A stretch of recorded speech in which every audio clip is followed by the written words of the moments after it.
بسم الله الرحمن الرحيم aan wax ka barano weydiintan ah what is a tariff waxaan ku qeexi karnaa tariff inay tahay canshuurta dheeriga ee laga qaado badeecadaha ama adeegyada laga keeno ama laga soo dhoofiyo wadamada shisheeye ujeedka laga leeyahay canshuurtan dheeriga waxaa ka mid ah kuwan waa in laga dhigo badeecadaha laga keenay dibadda midka qarash badan ama ka qaalisan badeecadaha ama adeegyada lagu soo saaray isla wadanka gudihiisa waxay ka tirsan tahay xeeladaha ay dowladaha adeegsadaan si ay u ilaaliyaan wax soo saarka kala duwan ee wadankooda.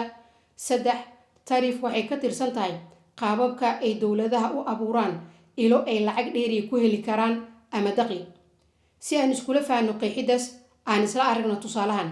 Aan dhahno Soomaaliya ayaa waxay China ka soo dhoofsataa bariis, haddaba Soomaaliya ayaa ku soo rogtay canshuur dheeri ah ama tariff bariiska laga soo dhoofiyo China 20%.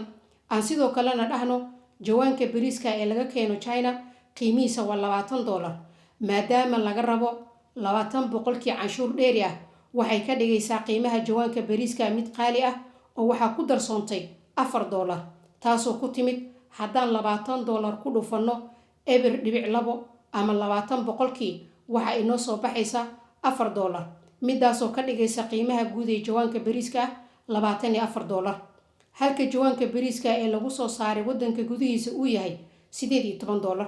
dabcan dadka waxa ay badi gadanayaan bariiska wadanka maadaama uu ka raqiisan yahay kan laga keenay China. gunaanad tariff waxay ka dhigtaa badeecadaha ama adeegyada laga keeno ama laga soo dhoofiyo wadamada shisheeye mid ka qaalisan kuwa lagu soo saaray wadanka gudihiisa.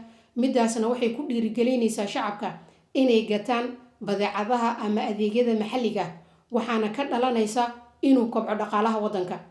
hadda kahor ayaan soo qeexnay micnaha international trade, import, export, trade surplus, trade deficit ee fadlan ka dhegayso lifaaq hoose. rabbanaa taqabbal minna innaka anta samiicun caliim. mahadsanidin waa inoo mar kale haddii rabbi idmo.